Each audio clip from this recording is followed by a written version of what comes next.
Muy Buenas bien. tardes, Eric.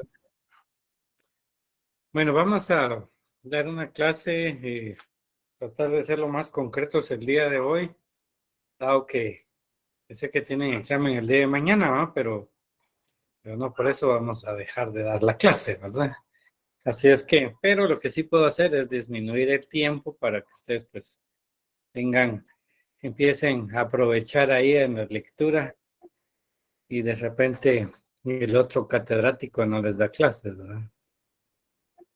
Solo yo soy el malo que les voy a dar clases hoy.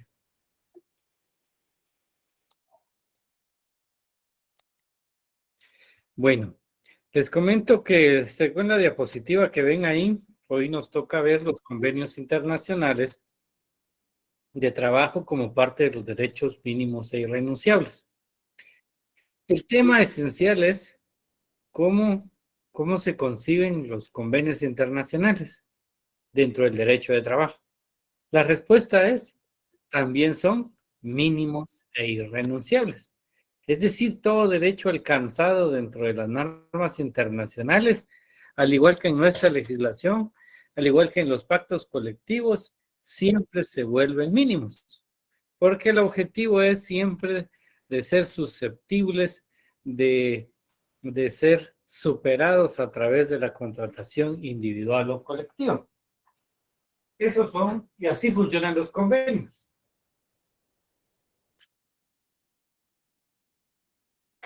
Ya se está oscureciendo. Y entonces, el tema, literalmente, en el propio título encontramos la respuesta. Pero entonces ahora lanzo el subtema acerca de la fundamentación constitucional. Pero partiendo siempre del hecho de que entiendo de que ustedes han escuchado de que hay convenios internacionales en materia del derecho de trabajo. Y hay un montón, ¿verdad? Acerca de la edad mínima en el trabajo, por ejemplo, ¿verdad? Hay muchos temas del derecho de sindicalización y el derecho de los menores, de las mujeres, y cantidad de convenios. Pero entonces tenemos que ubicarles un lugar dentro del ordenamiento guatemalteco. Y entonces en el artículo 46 de nuestra Constitución, pues, por favor abran su Constitución, artículo 46 de la Constitución Política de la República de Guatemala, encontrarán lo referente a la preeminencia del derecho internacional. Se establece el principio general de que en materia de derechos humanos, los tratados y convenios y convenciones, dice, aceptados y ratificados por Guatemala, tienen preeminencia sobre el derecho interno. Primer punto que tienen que considerar, que tienen una preeminencia sobre el derecho interno. Y entonces, ¿cómo se interpreta? Partiendo de lo siguiente. Vean esta famosa pirámide de Kelsen. En esta pirámide de Kelsen tenemos la jerarquía de las normas, ¿verdad? ¿Estamos de acuerdo? En esa jerarquía, ¿dónde ubican ustedes los convenios internacionales? A la luz de lo establecido en el artículo 46, se establece el principio general de que en materia de derechos humanos, los tratados y convenciones aceptados y ratificados por Guatemala tienen preeminencia sobre el derecho interno. Buenas tardes, licenciado. ¿Te manda? Quedaría en la cúspide. En la cúspide, Francisca. Es decir, aquí en esta parte, ahí me dice usted, arriba de las normas constitucionales. Sí, licenciado, aunque yo creo que todavía se debate si queda arriba de las normas constitucionales o como alineadas, como que en la misma jerarquía. O alineadas. Sí, pues, a ver, ¿quién más quiere opinar? Buenas tardes, licenciado. Sí, Marco. El artículo 46 habla claramente que tiene preeminencia, quiere decir que está encima, pero solo en materia de derechos humanos. Específicamente, creería que habla, siempre tiene preeminencia la Constitución de nuestra, pero en ese ámbito, tal vez en los derechos aprobados por Guatemala, podría ser que estén al mismo nivel, creería yo. Esa sería para mí lo más correcto, ¿verdad? Pero yo le digo, los derechos, un derecho humano es el derecho al trabajo. Y entonces, ¿cómo quedaría ahí su criterio? Entiendo que el derecho humano, por ser derecho humano, podría considerarlo usted superior a la Constitución, le trato de entender. Pero le digo yo ahora, el derecho de trabajo es un derecho humano. Entonces, ¿dónde lo ubica?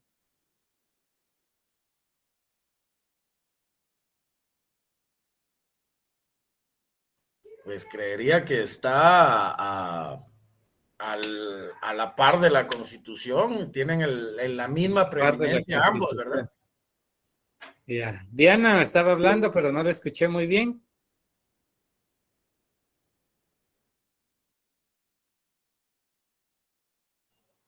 Hola, Nick, es que no se te escucha, por en el bus. Yo le decía que tal vez es el error más ordinario. No se le escucha, Diana.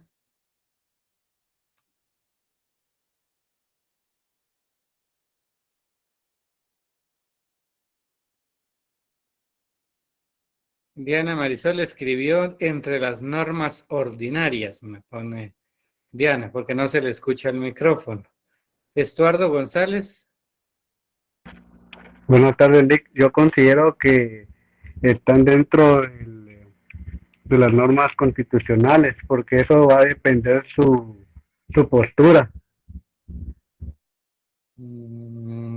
Está dentro de las normas constitucionales. Bueno, ya hicimos un pequeño ejercicio y me imagino que muchos querían levantar la mano el día de hoy, ¿verdad? Pero no se pudo. Vea, puse la pirámide de Kelsen porque es un referente que hemos tenido para poder ubicar o explicar la jerarquía de nuestras normas. Y entonces, en la cúspide, como decía Francisca, tenemos a las normas constitucionales. Debajo de ella, las ordinarias, que son las que emite el Congreso de la República, las reglamentarias, que podrían ser en acuerdo gubernativo, y las normas individualizadas, ¿verdad? Bueno, en este contexto debemos de tener presente lo siguiente. Imagínense ustedes que a nivel internacional se geste un convenio que indique que todos los seres humanos tienen derecho a la energía eléctrica gratuita. Es un derecho humano, el ser humano. Y decir que eso tiene preeminencia, entendiendo que está por encima de la Constitución, pues no es posible interpretarlo de esta manera. Para poder entenderlo correctamente, deben ustedes que reconocer la jerarquía de nuestra Constitución. El permitir que una norma esté por encima de nuestra Constitución, le estamos quitando el valor y le quitamos la esencia de Carta Magna a la Constitución. De por sí nuestra Constitución es lo más alto que nosotros tenemos en nuestro país. Nuestra Constitución nadie ni nada lo puede tocar. Entonces, ¿qué quiere decir con el tema de la preeminencia en el derecho interno? En el derecho interno, pues saben bien que el derecho interno lo está emitiendo el Congreso de la República. Y entonces, cuando hablamos de normas ordinarias, estamos hablando que los convenios tienen preeminencia sobre estas normas ordinarias. Nunca a la par de la Constitución y menos por encima de la Constitución. Y entonces tenemos que la Corte en una, ahorita les tengo la referencia, que está bien largo, la Gaceta número 58 y 57 y 37. En la Gaceta 58, el expediente número 30-00, página 141, de la sentencia del 30 de octubre del 2000. La Corte dice, estima conveniente definir su posición al respecto. Para ello, parte del principio hermenéutico de que la Constitución debe interpretarse como un conjunto armónico, en el significado de que cada parte debe determinarse en forma acorde con las restantes, que ninguna disposición debe ser considerada aisladamente y que debe preferirse la conclusión que armonice y no la que coloque en pugna a las distintas cláusulas del texto. En primer término, el hecho de que la Constitución haya establecido esa supremacía sobre el derecho interno debe entenderse como su reconocimiento a la evolución que en materia de derechos humanos se ha dado y tiene que ir dando, pero su jerarquía es la de ingresar al ordenamiento jurídico con carácter de norma constitucional que concuerde con su conjunto, pero nunca con potestad para reformarla y menos derogarla de sus preceptos por la eventualidad de entrar en contradicción con normas de la propia Constitución.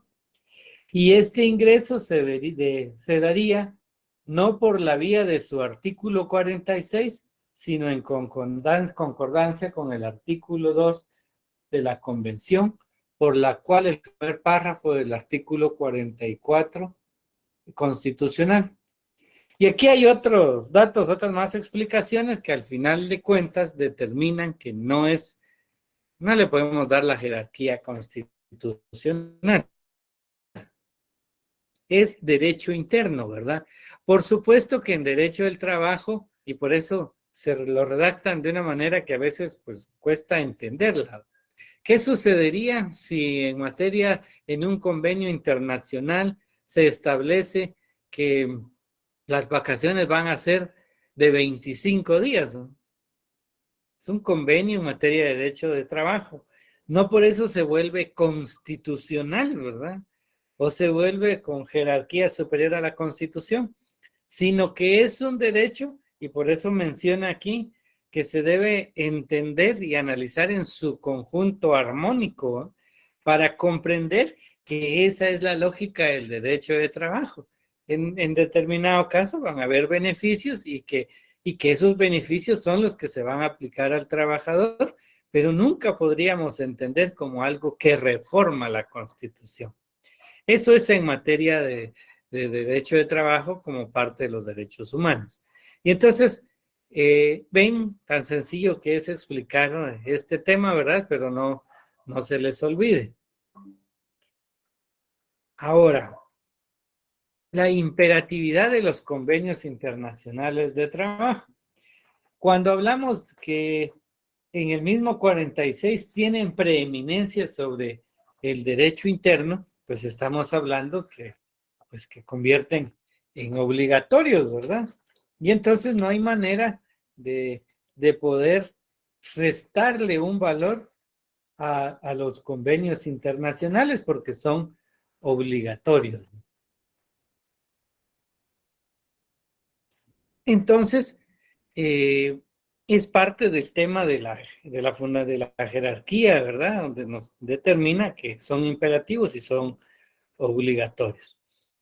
Un subtema es la Constitución y finalidades de la Organización Internacional de Trabajo.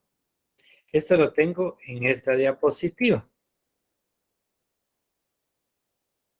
Esto forma parte de un tema que se da siempre en derecho colectivo.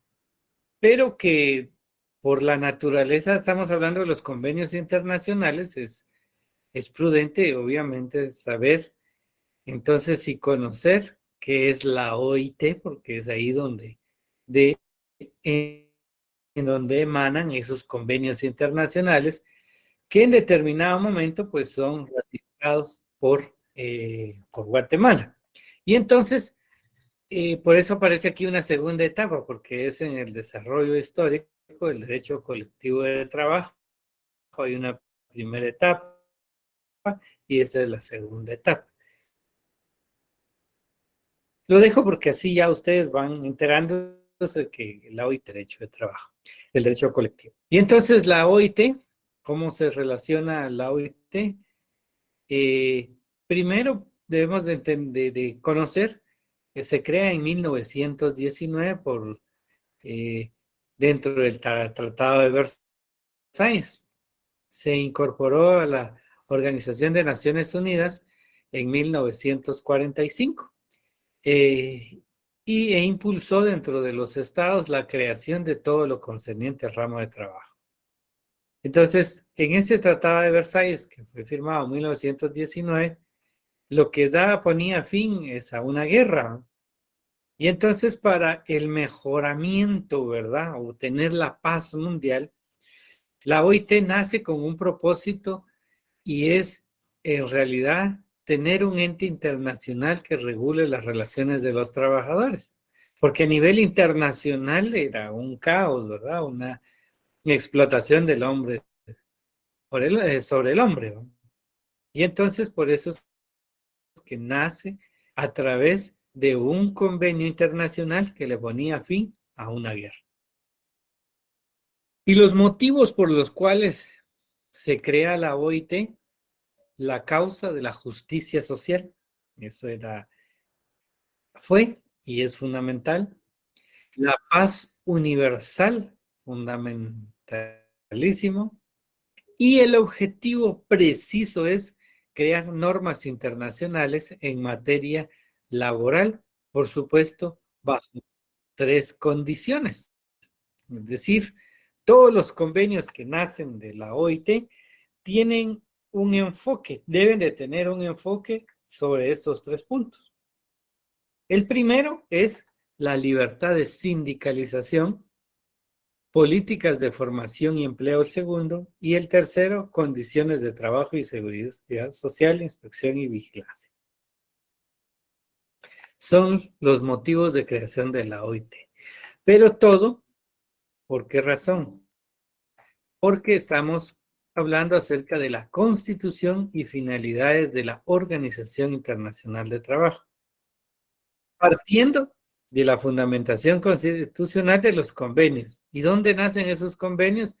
De la Organización Internacional de Trabajo. Por eso es importante su constitución, que es en este caso la creación, y estos son los órganos de la OIT.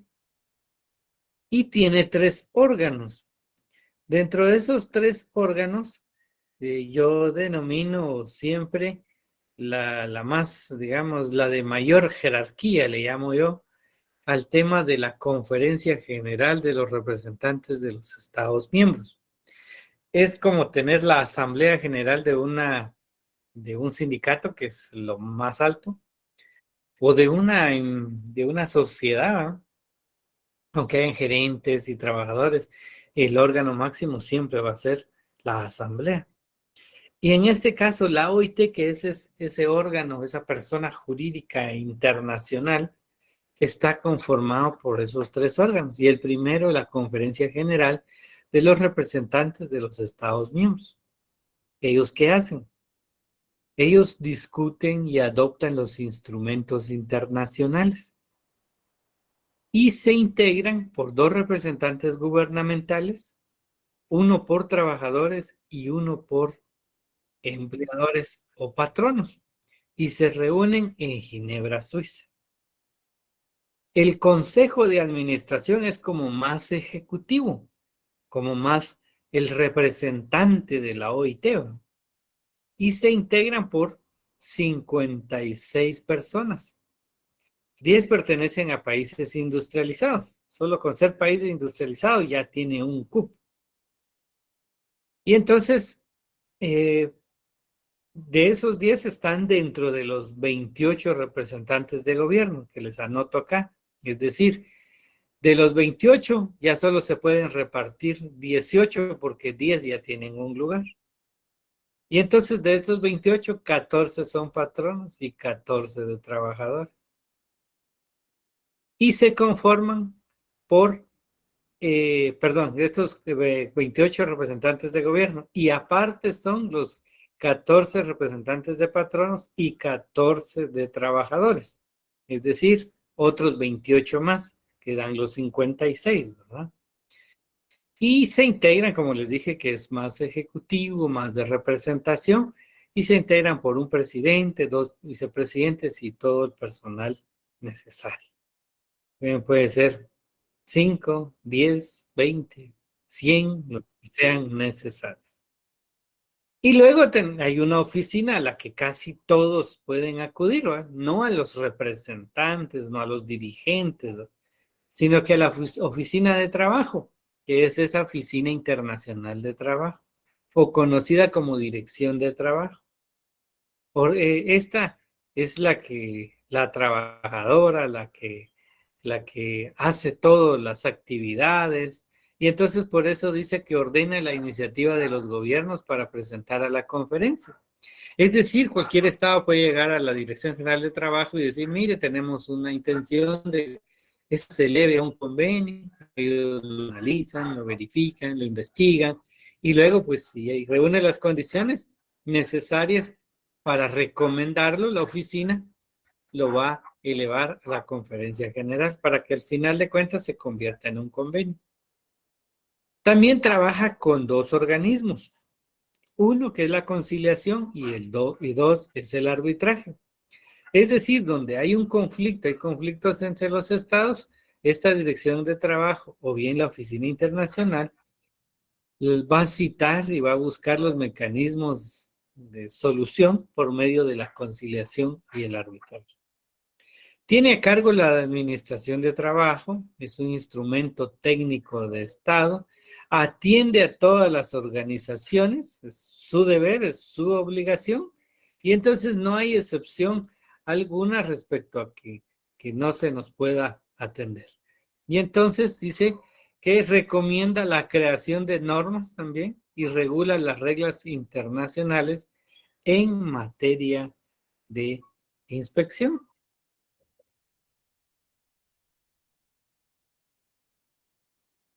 Aquí tengo más información y puedo seguir, pero yo veo que se me está yendo el tiempo. Tal vez solo les leo los objetivos de la OIT ya.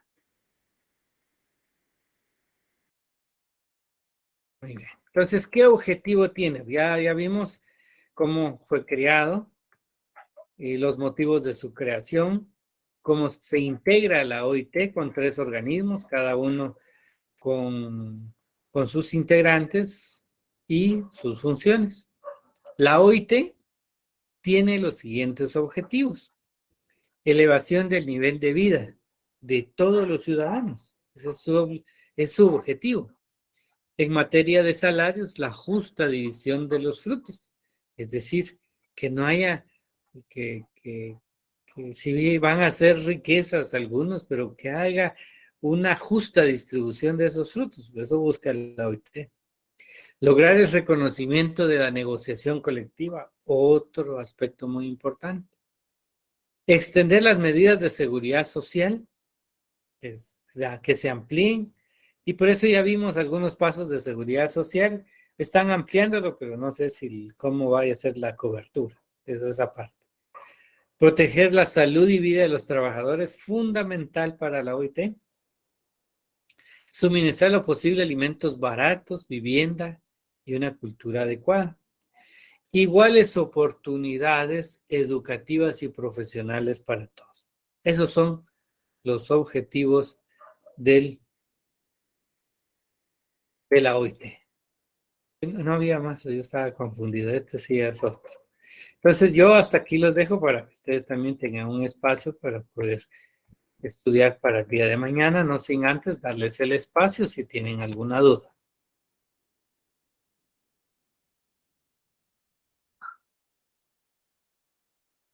¿Dudas? En el momento todo bien, Lick. Gracias. Todo bien, Lick, Excelente. gracias. Muy bien. Bueno, estamos ahí entonces y váyanse a Lick. estudiar. ¿Sí? Lick, ¿podría poner de nuevo la presentación de las características de la OIT, la última diapositiva? Un rato. Rato será.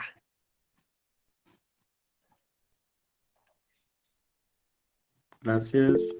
Ok. Buenas tardes, licenciado. Con una consulta. En conclusión, ¿los convenios internacionales se encuentran en las normas ordinarias o me equivoco? Vean, digamos que sí, forman parte ya de nuestro derecho interno una vez ratificado, ¿va? Ya es nuestro. Pueden superar algunos beneficios de la Constitución, pero no significa que reformen la Constitución, ¿me entiende? Ya es nuestro, pero no se debe interpretar como una reforma a la Constitución. Muy amable, muchas gracias. Muy bien.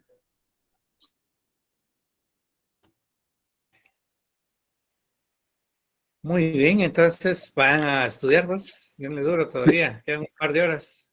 Feliz tarde, Lick. Suerte. Feliz Gracias, noche. Lick. Feliz tarde. Feliz Gracias, noche. licenciado. Feliz noche. Feliz noche. Feliz noche, Lick. Licenciado. Buenas noches, licenciado. Buenas noches.